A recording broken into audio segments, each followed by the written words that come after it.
Praise the Lord. सभी को जय मसीह की।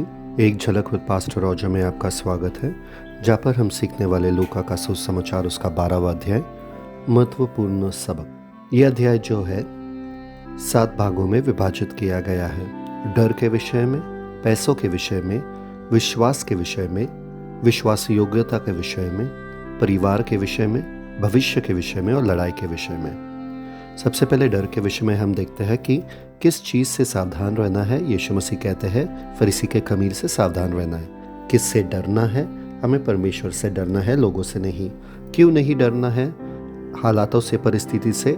यहाँ पर यह भी लिखा है क्योंकि परमेश्वर हमारे साथ है और हमारा ख्याल रखते हैं। उसके बाद हम देखते हैं किसको मान लेना है। यीशु मसीह को मान लेना है लोगों के सामने, ताकि वो हमारे स्वर्गीय पिता के सामने हमें मान लेंगे स्वर्ग में। उसके बाद हम देखते हैं किसके खिलाफ नहीं बोलना है। हमें पवित्र आत्मा के खिलाफ नहीं बोलना है। और उसके बाद हम देखते हैं किसके बारे में नहीं सोचना है। हमें ये नहीं सोचना है कि हम क्या बोलेंगे जब लोगों के सामने लाए जाएंगे, क्योंकि पवित्र आत्मा उस समय हमें बता देंगे। उसके बाद हम देखते हैं के विषय में, जहाँ पर संसारिक संपत्ति के बारे में एक आदमी आता है यीशु मसीह के पास अपने संसारिक संपत्ति का समस्या लेके, और फिर यीशु मसीह उनसे कहते हैं एक आदमी का जीवन जो है संसारिक संपत्ति में नहीं है। और फिर वो कहते हैं स्वर्गीय संपत्ति के बारे में, जहाँ पर वो उदाहरण के साथ कहते हैं कि स्वर्गीय संपत्ति ही सबसे ज़्यादा महत्वपूर्ण है। उसके बाद हम देखते हैं विश्वास के विषय में, जहाँ पर प्रेरणा देखते हैं कि यीशु मसीह कुछ उदाहरण देते हैं वहाँ पे कि क्यों हमें चिंता नहीं करना चाहिए। और फिर प्रतिफल देखते हैं जहाँ पर परमेश्वर स्वयं अपना राज्य हमें दे रहे हैं क्योंकि हम उन पे विश्वास करते हैं।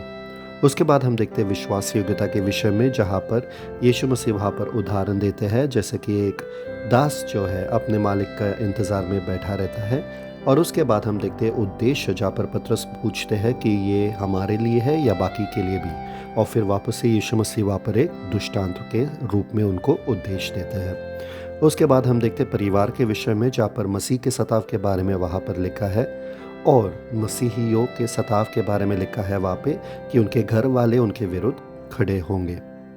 उसके बाद हम देखते हैं भविष्य के विषय में, जहाँ पर वो लोग आकाश को देख के बता सकते हैं कि कौन सा मौसम आने वाला है, परंतु वो लोग क्या नहीं कर सकते हैं, परंतु वो लोग समय को नहीं पहचान सकते हैं। उसके बाद हम देखते हैं लड़ाई के विषय में, जहाँ पर यीशु मसीह कहते हैं कि तुम्हारे विरोधी के साथ तुम मेल मिलाप करो जितना जल्दी हो सके, और अगर नहीं कर पाओगे तो वो अदालत के हवाले कर देंगे और वहाँ पर तुम्हारा न्याय होगा। इसलिए ये जो अध्याय है 7 भागों में विभाजित किया गया है।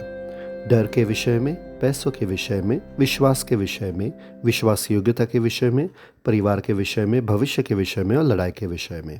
Celebrate the Christ life. मसीह जीवन का जश्न मनाओ। God bless you. शलोम।